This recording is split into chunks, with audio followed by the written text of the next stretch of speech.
Hi everyone, Phil Wesson here. Today I'm going to do a tutorial on a scene based off of a video that I made a while ago in HITFILM 2 Ultimate.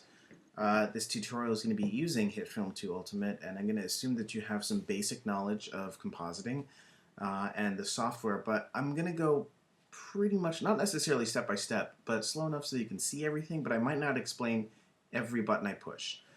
So to start off, here is the actual video that spawned a lot of questions and comments on my YouTube page as far as how to make this.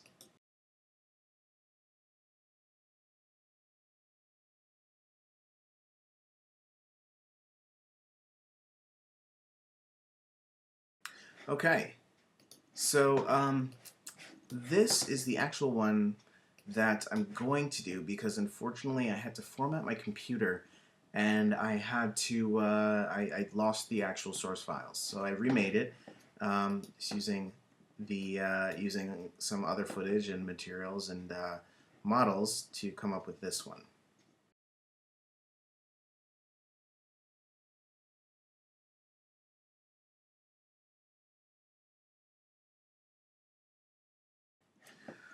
So, the interesting thing about this particular project is that the background source footage is actually just a still frame that I got off of Flickr using Creative Commons. You can do this obviously with actual footage that you record with DSLR or HDV camera, and we're going to go over that in a separate tutorial. This one is primarily just on using still background and how to composite some cool spaceships in there. And in the next tutorial, we will go over the using actual footage. So let's get started. Open HITFILM 2 Ultimate, and you are going to want to create a new composite shot. Name your composite something that you're going to remember, and try your best to label anything you put in here just to keep organization throughout your project. So for this one, we're going to call this Invasion Composite. I'm using all my default settings, my 1080p 23.976 frame rate, and this is at 30 seconds. It's actually just going to be about 10, so let's change that to 10. Hit create, and you're going to come up with your blank composite. So what I did, you can see over here on the left-hand side, is I'm setting this up so it's easy to find everything. I have my solids, my objects, my footage, and my comps. These do not populate immediately. You have to go here to new folder and make them. It's not required, but I highly recommend you do that just to make it easier on yourself. So in my footage, I just have this still here, and you can see it's actually larger than my comp. It's 2544 by 1696 pixels. And the benefit to that, if you can get a still, a high-res still that's larger than your composite, then you can actually do some digital camera shake to kind of make it look like it's handheld when it's actually not. So you're going to take this and you're just going to drag it into your composite. And if I zoom out a little bit, you can see that the composite is actually smaller, and the borders for the still frame go outside of the actual composite. And that's good because as you move this around, you can kind of fake some camera movement. But we're just going to leave it in the center for now. First thing you want to do, there's two things you want to do first. One is you want to try and get an idea of what you want your final shot to look like. Since I've done this before, I'll basically just go with what I know I'm going to do, but try and have a plan. If there's nothing wrong with going in and making it up as you go along, but that's gonna it's gonna spend some time that you could better be using elsewise. I know for a fact that the sun is going to be right about here on the upper left-hand side. The ships are going to be coming from in between the buildings. Maybe one's going to be obstructing the sun a little bit. That seems to be the really popular part of this effect that a lot of people wanted to learn. So when you plan out what you want to do, second thing is look at your source material. We are going to do some color grading on this, but at the same time, you want to make sure that what you start out with is as good as possible. So I'm going to go here. I'm going to put in, first I'm going to, let's say, desaturate it a bit. And an easy way to desaturate it, you can easily use the hue and saturation controls, or you can use tint. And so you take the tint command here, and you can either drag it to this section here when you go to controls and the layer is selected, or you can just take tint and drag it directly onto the layer here. Now, what happens here is tint comes in at about 50%, and right now it's only tinting black and white. And that's to say that 50% of this tint is changing these colors to white and to black. So if I bring this down to 0, it's not affecting the image at all. But if I start bringing it up to 100, it's going to completely change it to black and white. We don't want either one of those. So let's keep it around 40 to 30%. 40 is probably better. You can see there's a little bit of a change if I turn this on and off, just a little bit, you know, just subtle enough just to bring some of that really vibrant color down. Because that's not necessarily what we want here. Now again, you can change this however you like. This is just my particular style. I kind of like the gritty, desaturated look, not quite bleach bypass for this particular project, but something that's a little bit more subdued. Another thing you can do here is use the crush black and whites. Throw that in there, and this will just add some kind of starkness to it. I mean, you get this cool contrast. You can see these colors are deepening there. The whites I'm not going to mess with so much because I still want to keep some of this color in here. And we're actually going to do a little bit of correction on that later on to keep some of it in there. And keep in mind, everything that I'm putting in here, I'm going to go back and tweak a little bit. For example, this 40 is maybe better as a 35. You know, this looks about good. Maybe this should be 0.15 instead of 0.11. Right here, 0.11. Oops, sorry, 0.15. Yeah, 0.13 maybe. And again, all right, that I think I like. All right, so the first thing that you have to realize when I was doing this effect is because this is a still, this is not something that you camera track. And because of that, the HITFILM has no idea what the actual geometry of this looks like. Right now, it's just a clean plate. I mean, you can even go as far as to turn this to a 3D layer and look at it in a perspective view just to see that it's literally this picture on a card that's in front of the camera. Obviously, it's not right now because it's still a 2D plate. But the important thing to realize when you're doing that is that all the scale and all the interaction between your 3D model and this background plate, you really have to fake. There's some things you can do with position of the 3D model to the camera, and there's some that you have to fake. So let's see here. The first thing I'm going to do is I'm going to bring in my first 3D model. I'm using one 3D model that I got off of a website called TF3DM, I believe. Actually, as a matter of fact, let's take a look at that right now. Somebody's asked me where I get a lot of the models that I use, and there's 3 sources really. TurboSquid, obviously, which is a professional, very high quality repository for objects. The majority of them are paid, but it's really cool quality stuff. Go in there, make an account. You know, there's some that I've bought off here that I think are really good and I continue to use, but there are a number of good free ones rather. Foundation 3D is another great one. You do have to sign up. It is free to sign up. But when you do, if you go to resources, I don't believe I'm signed in right now, but that's fine. Resources, downloads, and then if you go to meshes, I believe, let's see here, my internet's acting up a bit. Here we go, meshes. There's a really, really nice collection of things here. You've got a lot of sci-fi stuff that's broken down by the property. So you'll have things like, if we go here to science fiction, you'll see that these are broken up by special effects, ships, sets, props, and epic encounters. If you go into ships, it's broken up by the title of the actual thing it was in, from Babylon 5 to Blade Runner and Star Trek and Star Wars. And you know, there's some miscellaneous stuff that you can find in there, but these models are really nice. Some of them come textured, some of them don't, so keep that in mind. If you have a good understanding of 3D, you can go in and texture them yourself. Just make sure, for the benefit of the artist that actually made these, that you do cite them if you know you're going to put this somewhere, and make sure you read the terms that come downloaded with the actual model to make sure you're not infringing on anybody's rights.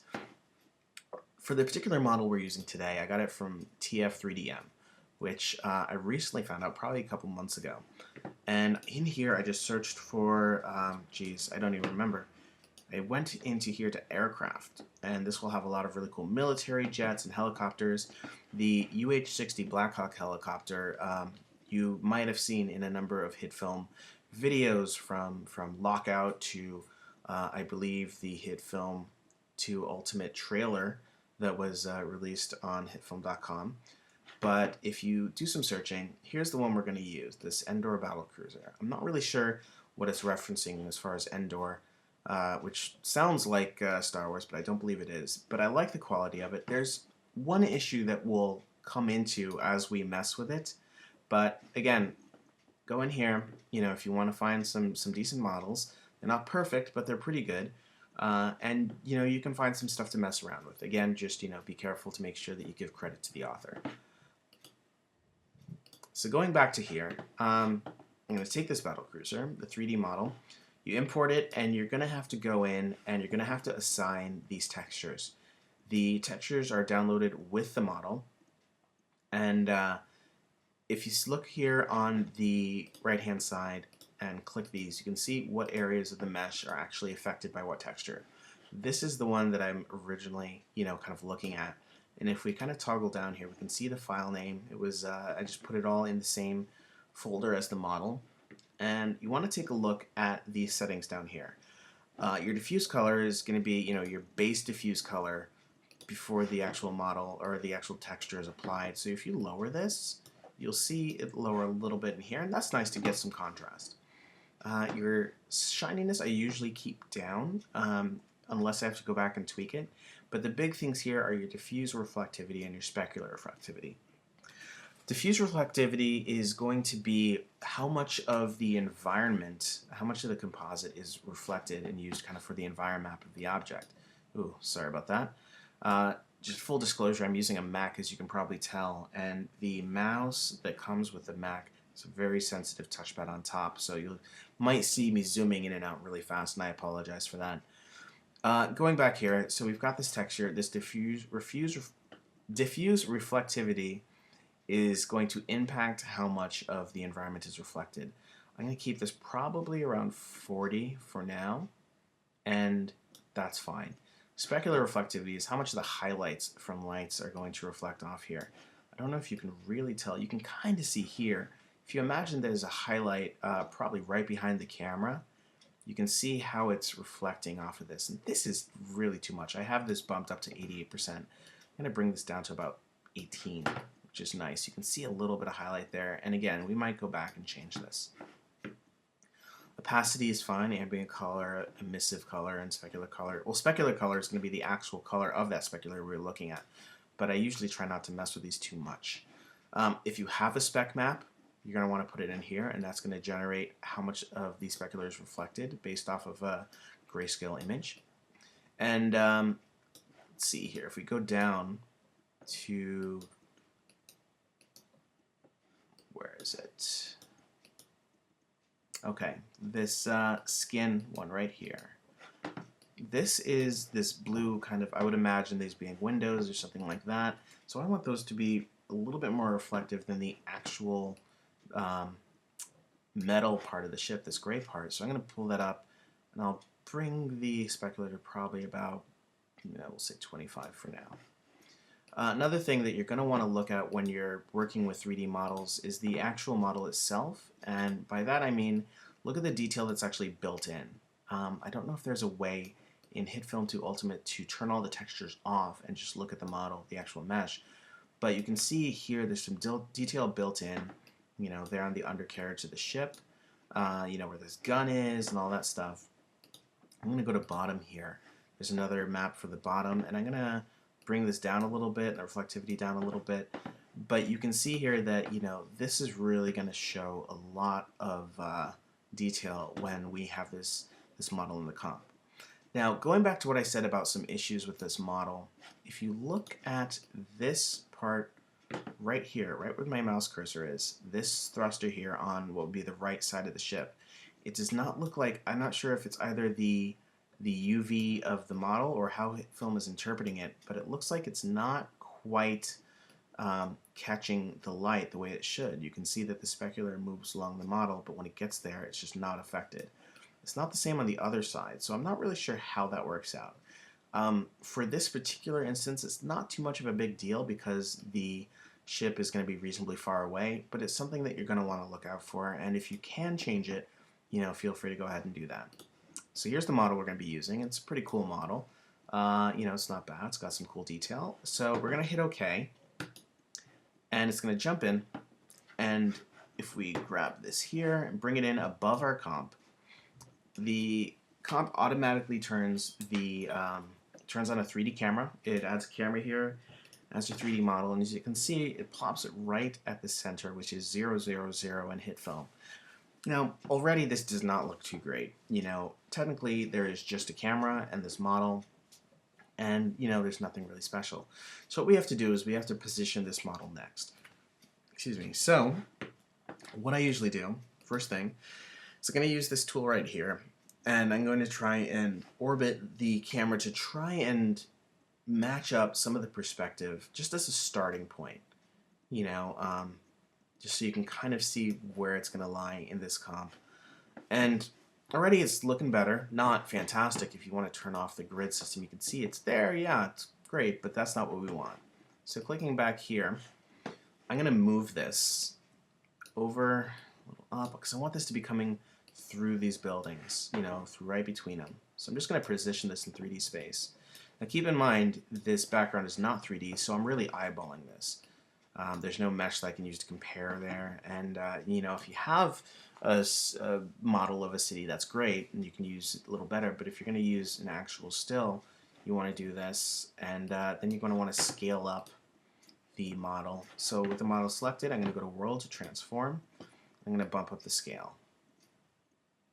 Now one thing I already see is as I move this left and right, you can see the perspective shifting because the camera is still a bit close to this model. So I'm going to shift this camera a bit more. Let's turn the grid on, shift it from the center just to kind of get a cool kind of dynamic look, almost like a 3/4 look as this ship is going in. Maybe that's a little too much. Let's pull it back.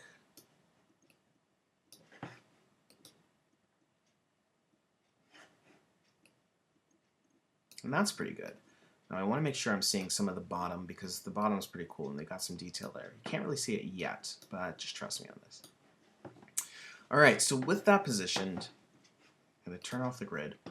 First thing I want to do is I'm going to try and match this as closely as I can to the background. Right now it just looks like a 3D model on top of this picture, and that's not what we want. So what we need is some lights. So what I'm going to do is one of the important things you have to remember when you're using 3D models in HITFILM is that your lights have to sit directly above of the 3D model in the timeline right here, or in the composite window rather.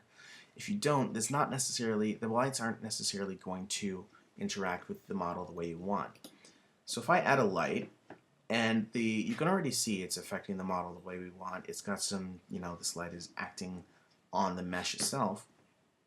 But I want to use a directional light. And the reason for that is if you imagine the sun coming in, the sun, yes, it's technically a point light, but because it's so large, it's going to act like just a large plane that is generating light, coming directly down or directly from wherever the sun is coming onto the model, based off of, how close you are to it and things like that. Here we are at ground level, so we're going to change this by going to Layer Properties and hitting Point and going to Directional.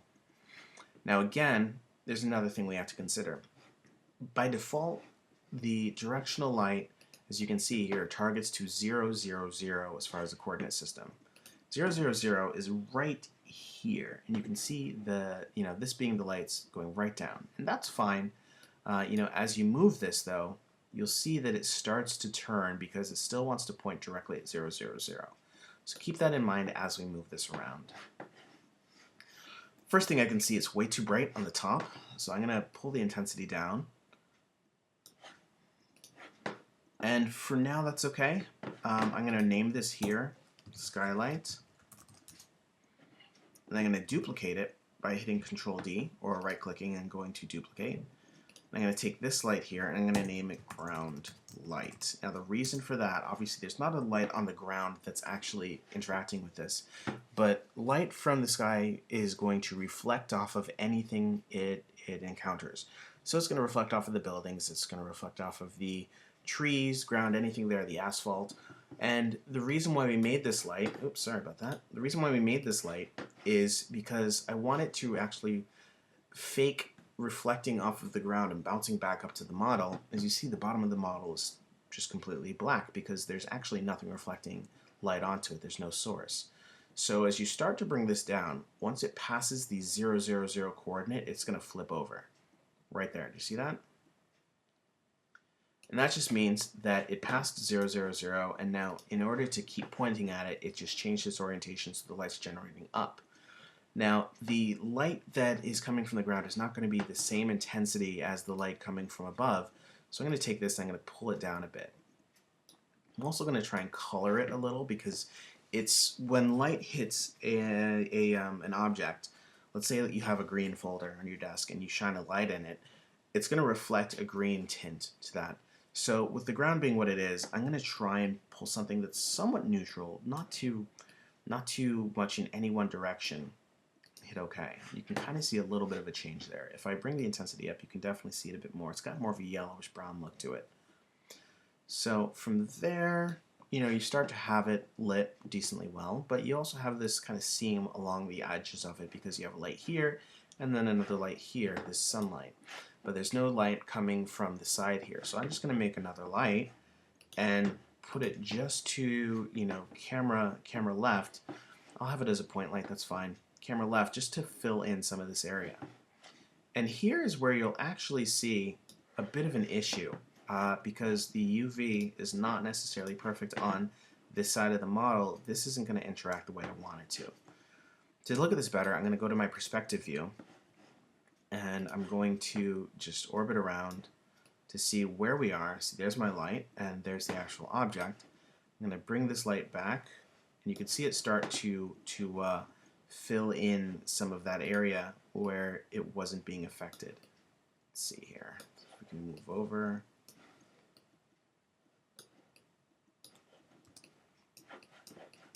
All right. If I move this back, it's still not affecting this thruster as much as I would like, but it doesn't really matter for now. So this light is at 100% because it comes in default at 100% intensity, and that's not what I want. So let's go back to the active camera. You can see this is just a mess.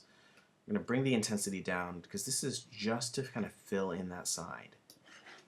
Let's say this is just side light. I know there's a proper term for this light, but for this, we're not going to really mess with it.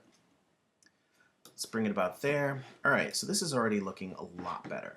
If we go to this battle cruiser and we go to materials, we can turn on cast shadows if we want, if we have something underneath it.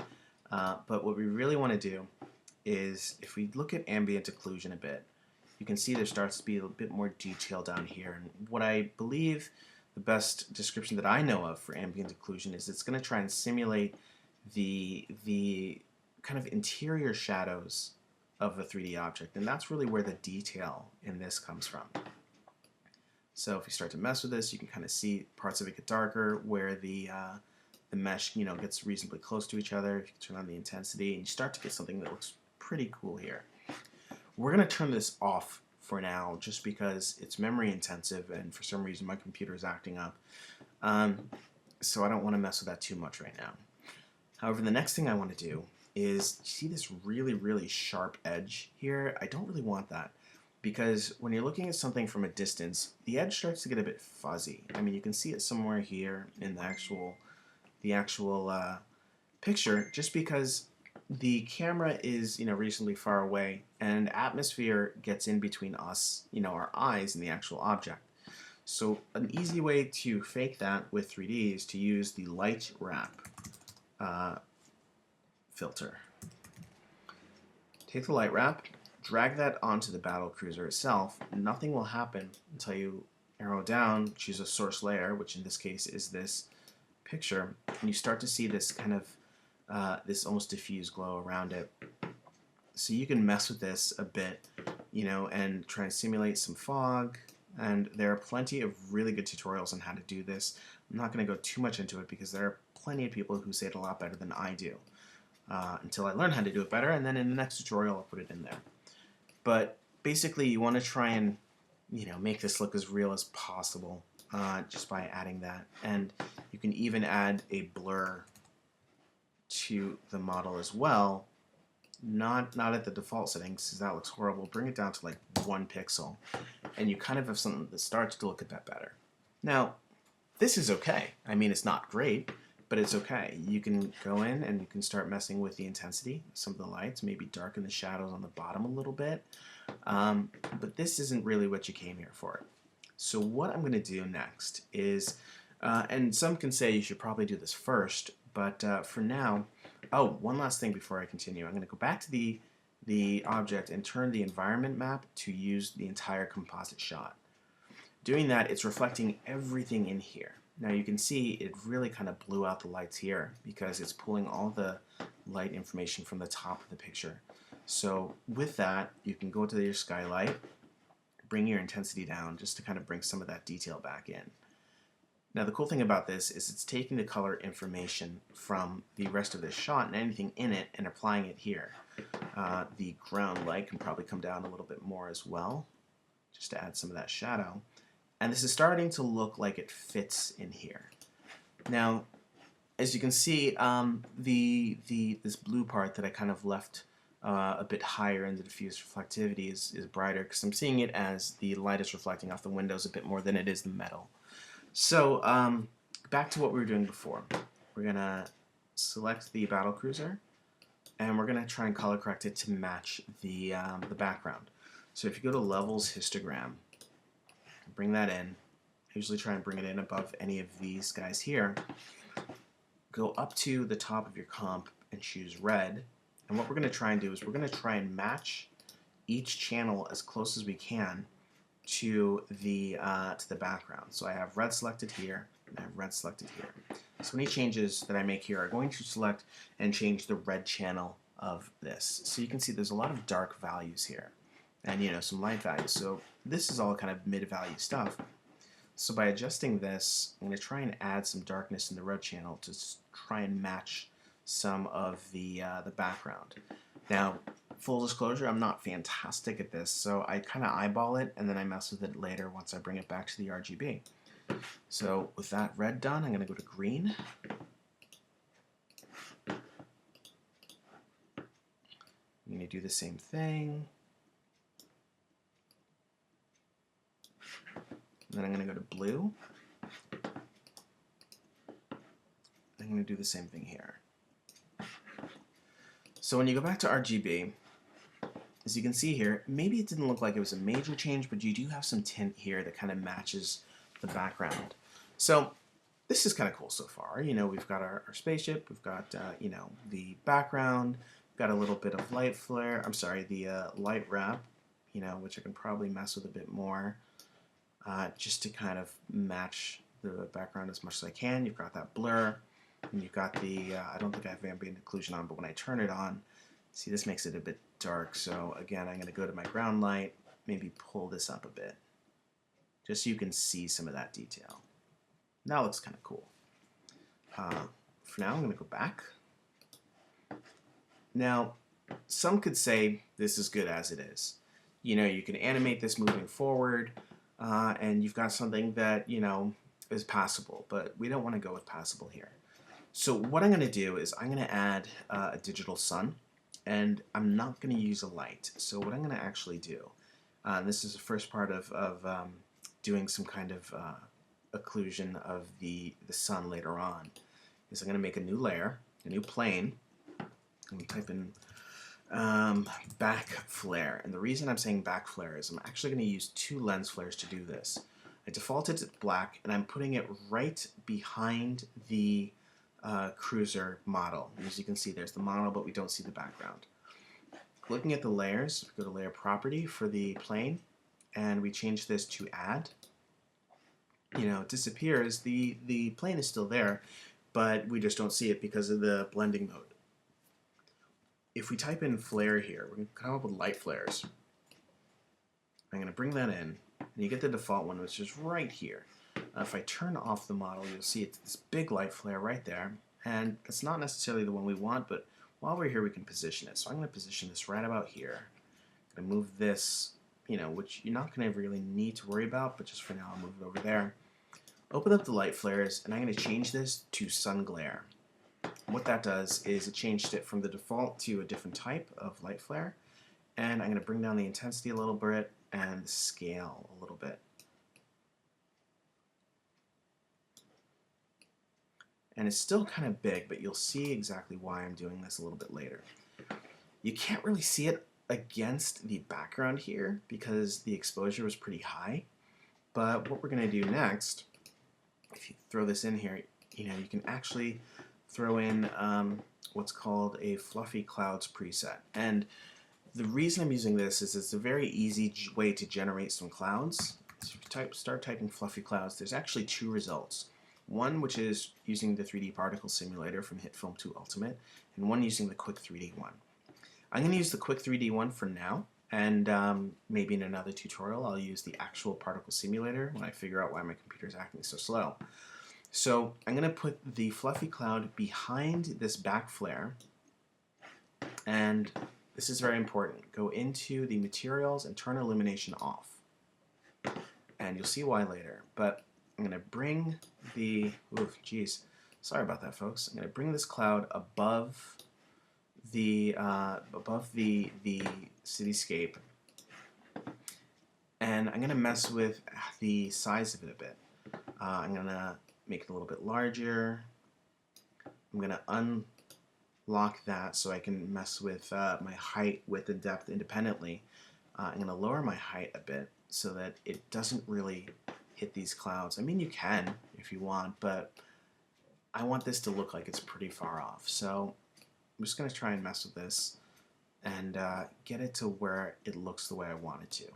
Now what you can also do if you have something in front of your background is just duplicate your background and mask out the area that's affected by this foreground object. I might do that later. I might forget. I'm just saying for now we're not really going to mess with it. You can also mess with the density of it, but what I really want to do here for this cloud is I'm going to take the color of the background and just about this blue about here, and I'm going to do that.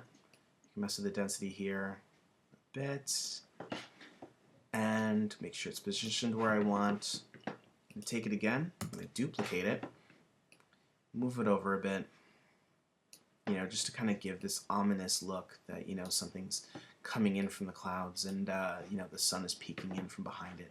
And you can see that the sun is this flare here right there is coming through. If we turn this off, it just looks like clouds, but this starts to look like there's something going on there, and this will get better as we go. Maybe I'm gonna bring the scale up and intensity, lower the intensity a bit. Not that much. What I really want this to do is I want it to affect this area so it looks like there's something pulling in from behind there. So doing that right now, it's like, oh, okay, all right, you've got your cloud, you've got this, you've got that, it's okay. But let's see, what we can do next is take those same clouds, duplicate it, and move it above the object, but also above these lights. Now the reason I do that is because I want the lights to still affect the model here, and if I put the cloud between those, it's going to start doing some funny things. Actually, as a matter of fact, just so you can see what it looks like, I'm going to make a new grade. I'm going to take that grade layer and I'm going to put it between the model and the lights. Immediately you see it change how the lights works, because the way I've heard it explained is that this grade layer kind of acts to flatten the layers around it, probably the layers above it, so that all of a sudden these lights are not affecting this stuff here. So I'm going to go ahead and delete this grade layer so the lights are affecting this again, and I'm going to turn this fluffy cloud layer back on. I'm just going to move it down, and I'm going to try and move it in front of but not obscuring the model. And the idea behind that is that this, actually, as a matter of fact, let's bring this down to half for now, just to speed things up a bit. The idea is that if I move it in front of the model, if I go into cloud and then I start messing with the density, maybe 20%, you know, and try and have it as close to the other clouds as possible, you get this illusion that this model is going through clouds, you know, different layers of clouds. The more clouds that'll be there, the thicker it'll get. You can see, you can start not seeing the building behind it, and that's fine for now. You know, it's just kind of adding a bit of volumetrics to this. So I'll duplicate that again. You know, I'll throw it on the other side just to kind of fill some of this out. Now, the interesting thing that you have to know is that even though this is using the Quick 3D preset, these can be affected by lights, which is why I turned illumination off on these. I believe if I turn it on, yeah. So there's a light that would affect this, but since no light information is really hitting it, it turned black. I don't want that. I want it to stay, like, I guess self-illuminated. I'm not really sure how it's looked at. You know, make sure that the color is close to the background color there. And let's see here. So that's pretty good. Let's put this back to full. You know, and you've got this kind of fuzzy light here going through clouds and you know, hitting this sun. I'm sorry, hitting the model. Now it doesn't look like the sun is actually really affecting the model, except for, you know, it being lit, which we already know is done by those 3 lights we made. So I'm actually going to make one more light that I'm going to keep as a point light. I'm going to put it on this side of the fluffy clouds. And I want this light to be the real, you know, the light that's affecting the model acting as the sun. So let's go back to our perspective view. I'm going to move the light back. You can see it's starting to hit this specular, which is good. Let's see if I can reset the current view, move it into a better position.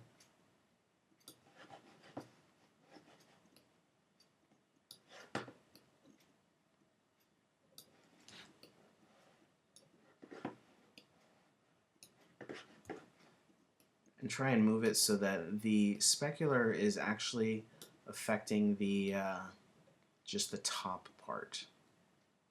So you get kind of this rim here. And the reason for that is if you go back here, actually it's more on this side.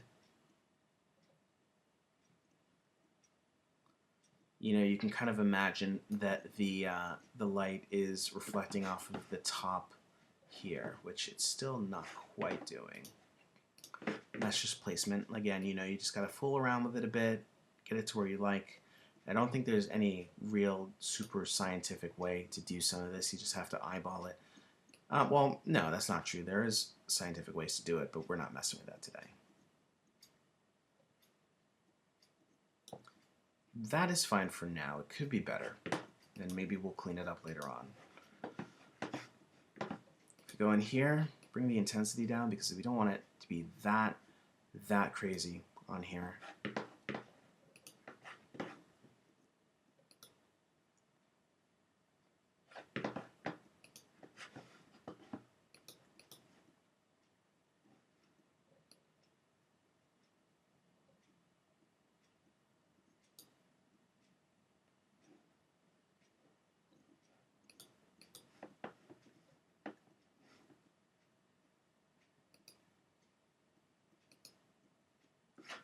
I feel like this should be behind it a bit. I'm going to move to the left camera, zoom out.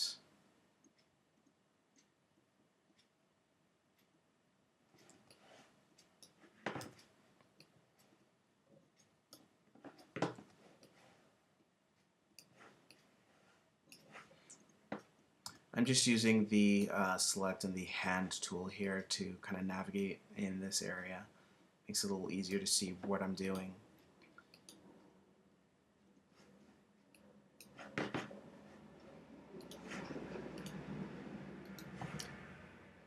Apologies for the noise in the background. It actually snowed here today, so we're getting plows finally coming around my apartment. Okay, this is good enough for now. So we've got these lights.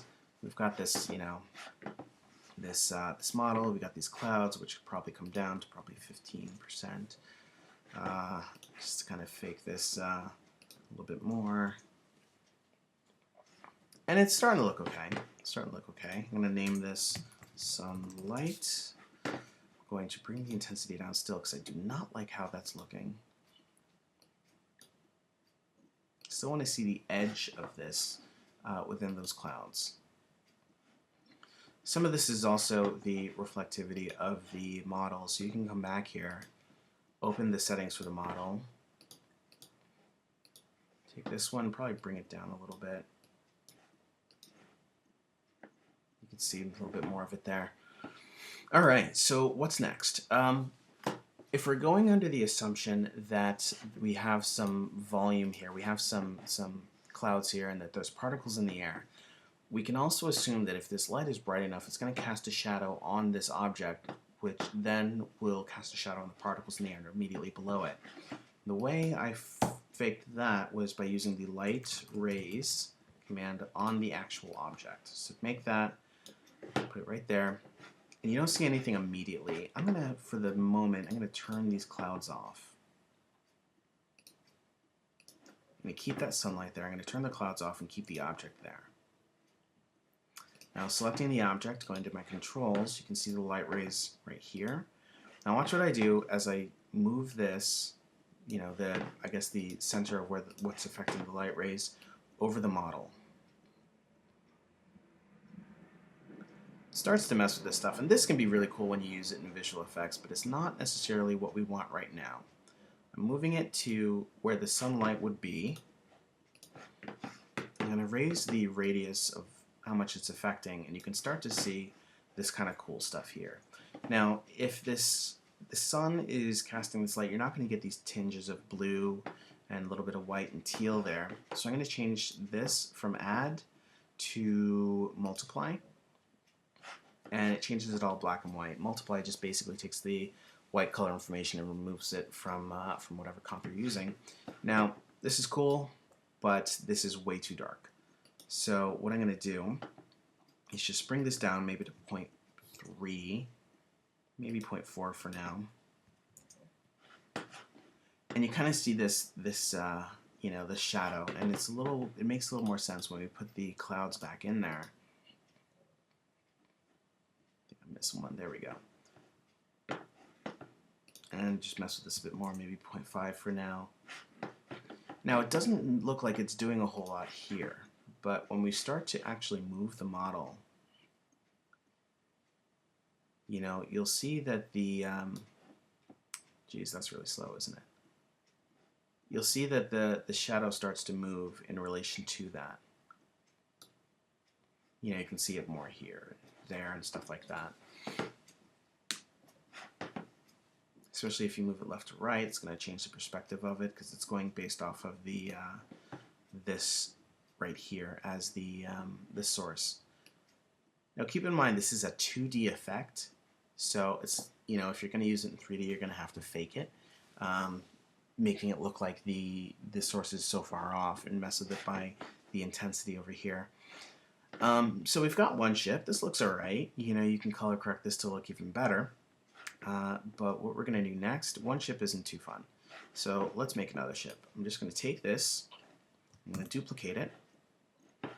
And as you can see here, there's actually two of them here. We only see one because they're in the same mathematical position. I'm going to turn the bottom one off, and I'm going to actually label this front cruiser, and I'm going to label this one rear cruiser. Front cruiser is off. We're not going to see that, so I'm actually going to pull this back a bit. And one of the cool things you can do to fake scale here is, instead of, you know, moving this back where I think it would be in real life, I'm just moving it back far enough, you know, and I'm going to raise it so that it's actually going to obscure the sun a bit. A little bit over to the left. You can already see some cool effect here happening with the light rays. Let's see, I want some of the sun to peek out. But the big thing here is I'm actually going to take the scale of it, and I'm actually going to cut that down. So I'm going to change it to 150. It's a bit smaller. Now, the model itself is smaller, but it looks like it's further back, because if you look at it in relation to the front one here, it doesn't look like it's a smaller model. It just looks like it's further away from us, and that's just an optical illusion based off of scale, and that this is not happening in 3D. So this looks kind of cool. You know, you've got this one going, and you've got this one, you know, probably coming in following it. But the issue is, you know, we can make this a little bit cooler. I'm actually going to bring this in front of this building over here. Yeah, maybe it's not the best, but, you know, we'll mess with that for now. Now, another thing you can do to sell this effect is I'm going to add another lens flare. I'm actually going to take this back lens flare and I'm going to duplicate it. And I'm going to rename it front flare. And I'm going to use a different lens flare here. I believe it is Golden Artifacts.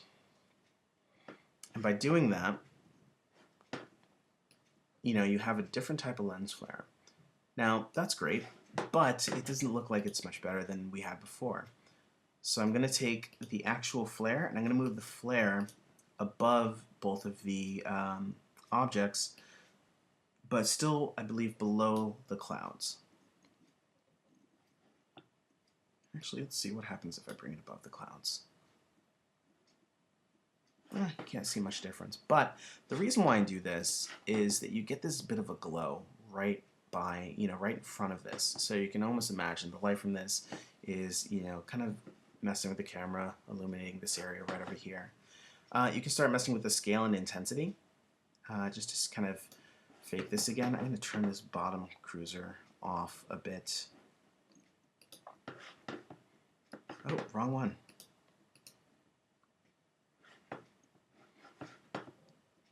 Maybe bring the intensity to 0.3.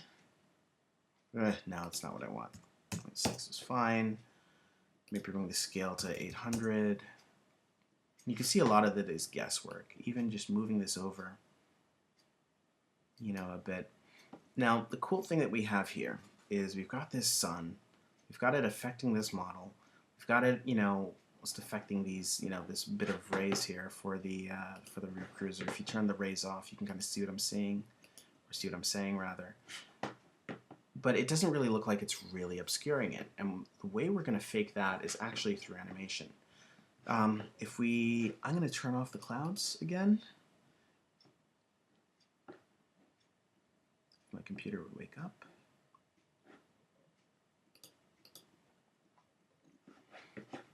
I'm going to take this rear cruiser. I'm going to go to World Transform. I'm going to keyframe the position at 0. I'm going to go up. We said this was about 10 seconds, so let's move it to the end. Do it a little bit back. I'm going to move it forward slightly.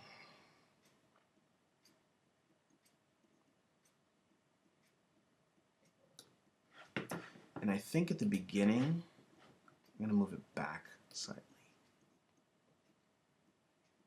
Now, just to kind of have a better view of what's happening, I'm going to turn one of these clouds back on. I believe it's this one. Okay, so from here, it's going from there to there. Now, if this was actually in reality, or if it was a physical model, if it was in reality, I think we'd all have a bit of an issue. But what you would see from this flare would darken and brighten as this model went by it. So I'm going to have it be, you know, at basically 100% what I want it to be at the beginning. And as the model starts to go past it, I'm going to keyframe. Actually, let's go back to the beginning. Keyframe the intensity. Go to about 3 seconds, or whatever it may be. I'm going to take this down to 0.4. Go ahead a bit. Bring it back up to 0.6 or even 0.7. And it keeps going. A nice thing to do here, highlight all these guys, go to interpolation by right-clicking and changing to smooth so it doesn't have such a mathematical look. So as it goes, you know, it's going by, you know, it's obscuring some of it, and then it's getting brighter as it passes. as I'm looking at this, I don't think that I like how solid those light rays are. So I'm going to go back and I'm going to adjust those. And just make these a bit less intense, maybe 0.4 or 0.3. And you'll really see it. You can still see it, and it doesn't have to be in your face. You know, this can be subtle. This is only part of the effect. You don't want to be able to pull out different parts and say, oh, that's a lens flare, that's this, that's that. So by bringing that down, it contrasts nicely with the cruiser in the front, which is closer to us, so maybe the shadows are a bit more pronounced. And when you add these clouds back, is that all of them? Yeah. It's a little bit nicer. Now, another thing you have to consider when working with perspective is, let's go with the assumption that the ship in the back is, if we call the sun point A, and the ship in the back point B, and the ship in the front point C, you're going to want to move this ship here, the one closest to us at point C, probably twice as much as this one here at point B. And the reason why is because we're assuming that these ships are the same size. And if they're moving at the same speed and the same size, and this is twice as far away from us as this one is, this one has to move twice as much for it to seem like it's moving at the same speed and everything looks realistic. So going back to the beginning, in the world transform again for the front cruiser, I'm going to keyframe the position. I think I'm going to move it back a bit.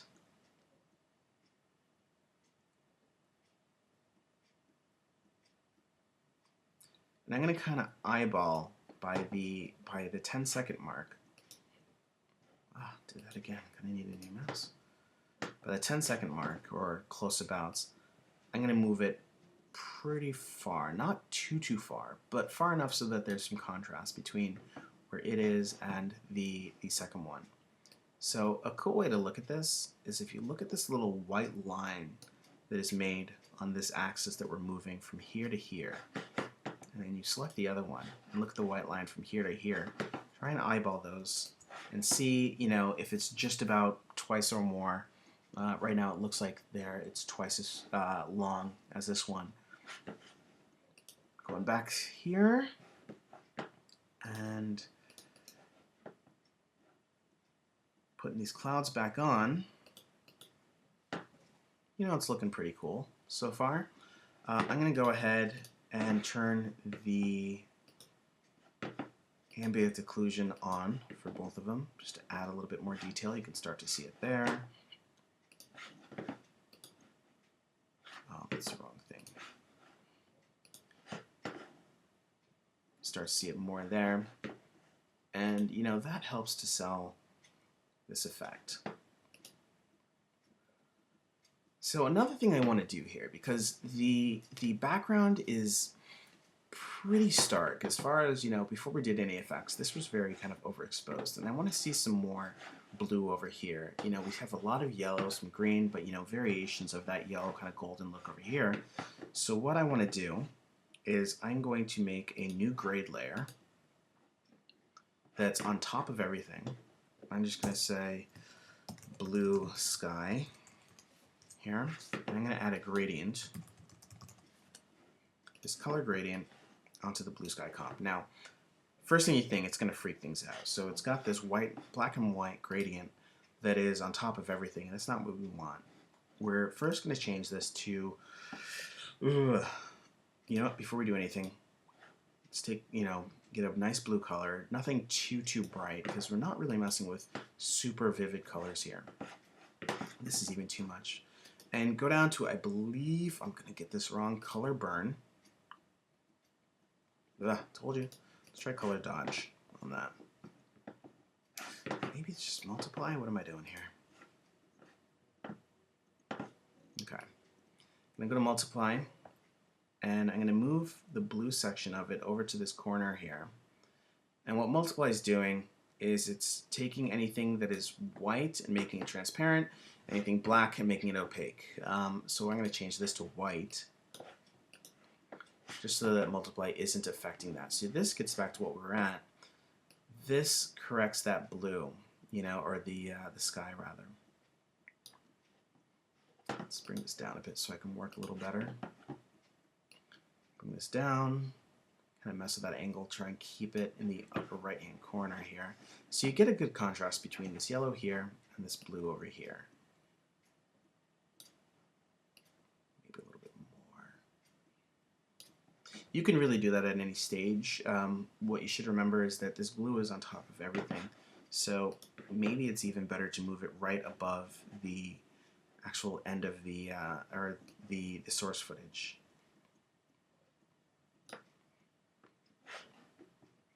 What that does here that I don't think I really like is it starts to affect this. When we had it up on top before, the blue was affecting everything, which helped kind of blend this, so I think I'm actually going to move that back to the very top. And it kind of darkens that, which is nice. It kind of helps that contrast pretty well. And next thing I want to do is I'm going to save, because I've been working on this a little bit. I don't want anything to happen. Now keep in mind there's additional things you can do here already. You can add some nulls to, or I'm sorry, points to the 3D model and add some light flares to it, some tracking lights and running lights, things like that. You can do that. I'm not going to at this point. I might mess with some of the flare, things like that. Just going to add a little bit of spice to this. And then what I'm going to do is I'm going to take this entire composite, everything we've done, and I'm going to do what is essentially the same in After Effects of pre-composing this. But I'm going to make this entire thing, where are my comps? Invasion composite. I'm going to take this, and make this entire thing a composite shot, which basically, let's see, grading, basically flattens everything into one composite. We haven't changed anything, we've just packaged it, as you can see here. So what I'm going to do next is I'm going to use two effects here. So there was one thing, what was it? I'm not really going to mess with that now. I'm going to go in, I'm going to make a grade layer. Actually, you know what? Before I do that, go back to this composite. I'm going to add lens dirt, which is a favorite of one Simon that works at HITFILM. So I'm going to bring that onto the composite here. As you can see, it just adds some effect, and it just adds the effect of dirt hitting the camera, the lens rather. You can see here, if I bring the threshold down so it affects more of the image, you can see there's little bits of speck and dirt that you would expect to have on, a camera out in the real world. This is a bit much, so maybe we bring this to 0.6 for 60%. Enough so it's there, but not too much. Maybe 0.75 for the intensity to just kind of make it a little bit more subtle. And this will change based off of the information in the comp on it. Going back to this new grade, I'm going to call this grading. And I'm going to add one of the two effects that were new to HITFILM 2 Ultimate from Mac was CineStyle, which does some pretty cool things. We don't need everything, so we're going to kind of customize this as we go. So if you apply that to the grading, you can already see it's doing some stuff. It added the letterboxing, the 2.35 letterboxing there. It added an S-curve, it added some color, it has some grain and vignette. Vignettes are great at some point, probably not for this shot though, so I'm going to kill that right now. And I'm going to kill the grain for a little bit. We're actually going to come back and turn that on, but we don't need it for this right now. The S-curve is going to really adjust the contrast of the shot. I don't want it to be this contrasted, so I'm going to bring that down a little bit so you can see some of the detail in the buildings and some of the detail in the models. And I'm going to bring the color adjustment down as well because I want to keep some of the color that we had. It doesn't have to be too much. You can mess with the exposure and the saturation exposure. I'm actually going to say 0.2 just to brighten the image up a bit. Did that do what I wanted? Probably not. 0.2, just to brighten it up. Let's see, color adjustment, saturation, maybe, not really sure, probably 1.2, saturate a bit more. Do we want that? Yeah, I think that works for this. And then I'm going to go in and I'm actually going to add the grain back, but I'm going to add it at a lower value than this. We'll say 0.2 to start out with. And the reason why I'm messing with that is that if you have different layers of assets, whether they're stock footage or particle generated footage or even 3D models, you want to help it kind of, you want to use a grain and color correction to help kind of make those assets fit in better. If there's an effect that's affecting all the assets underneath it, it fools your eye into thinking that there's more, that those things are actually within the same physical space. So that's what I have for this right now. It looks pretty cool. It's not bad. You got some movement. You've got these 3D models. You've got this cool lens flare. You can even go back and reposition some of this stuff so that it looks better. You can add some thrusters or some lasers or whatever you want, some smoke and fire, and that works out fine. But to do this for this still image, that works okay. You can even go and mess with the light rays here to make that a little bit more prominent. Easiest way to do that, just go back to your other composite here, pick your model, in this case the rear cruiser, go to your effects, your light rays, change the intensity maybe 0.4, it's a little bit more, and that's kind of cool. Back to your final grading, see how that looks. It's not that bad.